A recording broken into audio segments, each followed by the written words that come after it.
नाशिक शहरात पुन्हा एकदा बँक रॉबरीचा प्रकार समोर आलाय।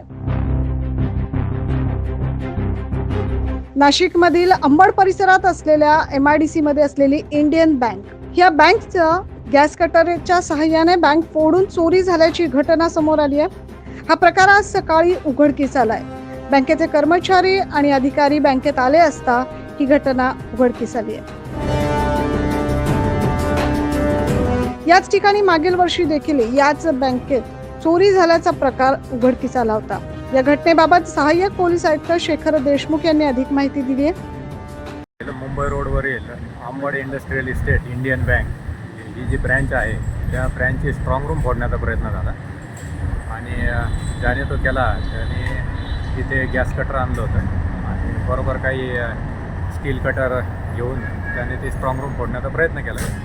आता बँकेचे अधिकारी आलेले आहेत, फॉरेन्सिक टीम आलेले आहेत आणि त्याचे पुरावे गोळा करतोय आणि बँकेचे अधिकारी येत आहेत, काही आले ते काही त्यांचं काही ऐवज गेला आहे की नाही ते चेक करत आहे। तर मागे पण असं काही प्रकार झाला होता? हा, मागे साधारण 1 वर्षापूर्वी असा प्रकार झाला होता। त्याबाबत आपण एक सिक्युरिटी ऑडिट केलं होतं आणि बँकेला काही सुरक्षेविषयक सूचना केल्या होत्या। त्यामुळे CCTV लावणे, नाईट लाईट ते गार्ड उपस्थित ठेवणे, परंतु दुर्दैवाने त्यांच्याकडून ती पूर्तता झाली नाही आणि पुन्हा असा प्रकार इथे घडलेला आहे। CCTV सुरू आहे का? CCTV आहेत सुरू, परंतु ते पुरेसे नाही आहेत। सर्व अँगल बँकेच्या चारी बाजूने ती ब्रँच कव्हर व्हायला पाहिजे तेव्हा। नाईटला इथे कोणताही सुरक्षा रक्षक नसतं। RBIचे नॉर्म्स यांना नाहीत का? नॉर्म्स सर्व ठिकाणी आहेत। होय, आम्ही सर्व सूचना दिल्या होत्या, त्यात काही त्रुटी राहून गेल्या त्यांच्याकडून।